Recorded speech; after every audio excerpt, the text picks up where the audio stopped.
Hello दोस्तों, आज हम बात करेंगे अलग अलग तरह की सब्जियों और उनके सूप्स के क्या EGL यानी एस्टिमेटेड ग्लाइसेमिक लोड वैल्यूज है, ताकि आपको कंपैरेटिव एनालिसिस मिल पाए कि कौन सी सब्जी आपके लिए हेल्दी है, कौन सी नहीं। डायबिटिक लोगों के पर्सपेक्टिव से एस्टिमेटेड ग्लाइसेमिक लोड यानी EGL वैल्यूज को जानना जरूरी है, क्योंकि जितना ज़्यादा जिस प्रोडक्ट का EGL वैल्यूज होता है उतना ज़्यादा वो शुगर वैल्यूज को बढ़ाता है खाना खाने के बाद, और वो डायबिटिक लोगों का कंपैरेटिवली नुकसान ज़्यादा कर सकता है, या उनके खाने के बाद उनका शुगर बढ़ सकता है, शुगर स्पाइक हो सकता है, भूख ज़्यादा लग सकती है। EGL वैल्यूज को जानना और समझना जरूरी है। हालांकि EGL एकमात्र क्राइटेरिया नहीं है जो डिफाइन करता है कि कोई चीज़ हेल्दी है या अनहेल्दी, लेकिन हाँ, डायबिटिक लोगों के पर्सपेक्टिव से इसको समझना जरूरी है। तो आज सब्जियों पर और उसके सूप्स पर बात करेंगे, फ्रूट्स पर, स्नैक्स पर, मिठाइयों पर, सब चीज़ पर हमने अलग वीडियोज़ किए। आज फोकस करेंगे सब्जियों और सूप्स पर। टॉपिक पर जाने से पहले जो लोग हमारे चैनल पर नए हैं, मैं रिक्वेस्ट करूँगा चैनल को सब्सक्राइब करें, वीडियोस को लाइक करें, शेयर करें, फॉलो करें, कमेंट करें, पूरा देखें। टॉपिक इंपॉर्टेंट है, सही तक देखिएगा। चलिए शुरू करते हैं।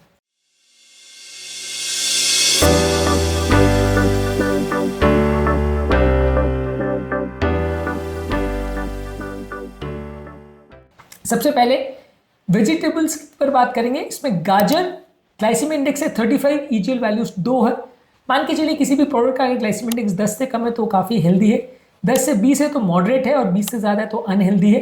ज़्यादातर सब्जियों का EGL वैल्यूज 10 से कम होता है, सिवाय आलू और शकरकंद के, तो ज़्यादातर हेल्दी है आलू शकरकंद को छोड़ के।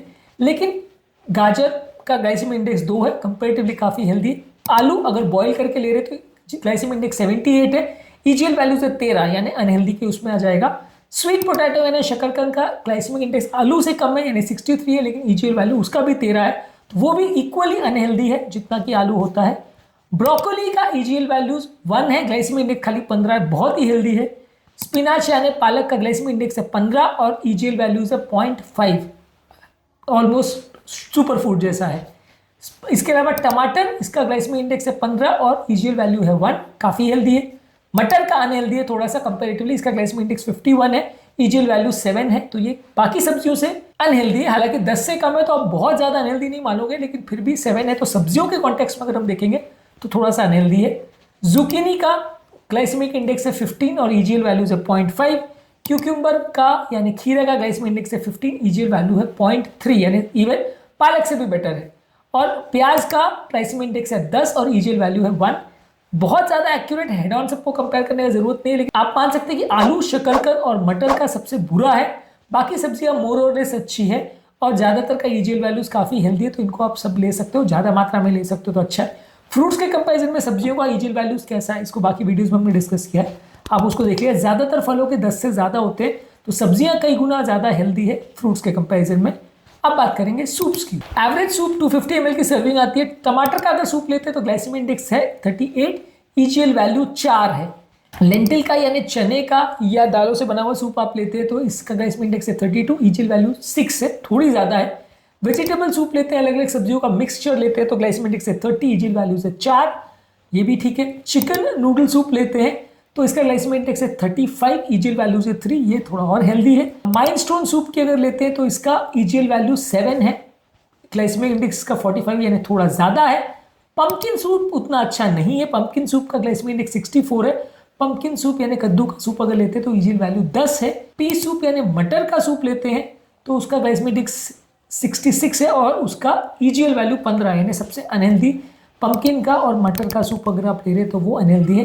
बाकी कंपेरेटिवली हेल्दी मान सकते हैं आप कंपेरेटिवली। माइलस्टोन सूप का थोड़ा और ज़्यादा है, जितना जिसका कम हो ग्लाइसेमिक इंडेक्स या EGL वैल्यू उतना वो ज़्यादा हेल्दी डायबिटिक लोगों के कंटेक्स्ट में माना जा सकता है। ओवरऑल आप ये मान सकते हैं कि सब्जियों में कार्बोहाइड्रेट कंटेंट काफ़ी कम होता है, फाइबर कंटेंट काफ़ी अच्छा होता है, तो ज़्यादातर सब्जियां हेल्दी है। स्टार्च वाली सब्जियां जैसे आलू, शकरकंद और मटर ये थोड़ी सी अनहेल्दी, इनका ग्लाइसेमिक वैल्यू ज़्यादा होगी। सूप्स में वैल्यूज चेंज हो सकती है, डिपेंड करता है कि किस तरह से उसको बनाया गया। अगर सूप में आप ऊपर से क्रीम डाल रहे हैं, ऊपर से ऑयल डाल रहे हैं, ऊपर से अगर आलू डाल रहे हैं या नूडल्स डाल रहे हैं तो उसको अनहेल्दी बना देगा। नूडल्स का जितना कंटेंट होगा वो ग्लाइसेमिक लोड बढ़ा देगा, जितना आलू का कंटेंट होगा या जितना स्टार्च का कंटेंट होगा वो उसका ग्लाइसेमिक लोड बढ़ा देगा। जितना क्रीम डालोगे वो कोलेस्ट्रॉल बढ़ा देगा, भले EGL वैल्यूज ना भी बढ़े। तो ये आपको देखना पड़ेगा कि आप कैसे प्रिपेयर कर रहे हो। ओवरऑल नॉन स्टार्ची वेजिटेबल्स या ब्रॉथ बेस्ड सूप अगर आप ले रहे हो, उसमें एक्स्ट्रा शुगर और स्टार्च नहीं डाल रहे हो, तो वो कंपेरेटिवली हेल्दी माना जा सकता है और आप इसको ले सकते हो। कंपेरेटिवली मैं इसलिए कहता हूँ कि आप वेजिटेबल सूप को ज़्यादा प्रेफर कर सकते हो जूसेस से। जूसेस का EGL वैल्यूज कंपेरेटिवली सबका 15-20 से आसपास होता है, और सूप का कंपेरेटिवली 4-5-6 के आसपास रहता है। तो टमाटर का सूप ले रहे हो और आप जूस ले रहे हो संतरे का, उसमें जमीन आसमान का फर्क है। क्योंकि संतरे का जूस से शुगर बहुत ज़्यादा बढ़ेगा, किसी भी तरह के जूस से शुगर ज़्यादा बढ़ेगा, उसको हमने एक अलग वीडियो में डिस्कस किया है। बट सूप्स थोड़े से हेल्दी माने जा सकते हैं, सब्जियाँ ज़्यादा हेल्दी, तो सब्जियों पर ही ज़्यादा फोकस करें, दालों पर ज़्यादा फोकस करें। उम्मीद करूँगा कि आज के टॉपिक में कुछ नई बातें जानने को मिली होगी। अलग अलग फल पे, अलग अलग स्नैक्स पर, अलग अलग मिठाइयों पर, अलग अलग तरह की ब्रेड्स पर हमने अलग अलग ईजीएल वैल्यूज़ की वीडियोस की हैं। ये सारे ही वीडियोस आपके लिए ज़रूरी है, इनको देख लीजिएगा। उम्मीद करूँगा कि आज के टॉपिक में कुछ नई बातें जानने को मिली होगी। जो लोग हमारे चैनल पर नए हैं उन्हें रिक्वेस्ट करूँगा कि चैनल को सब्सक्राइब करें, वीडियोज़ को लाइक करें, शेयर करें, फॉलो करें, कमेंट करें पूरा।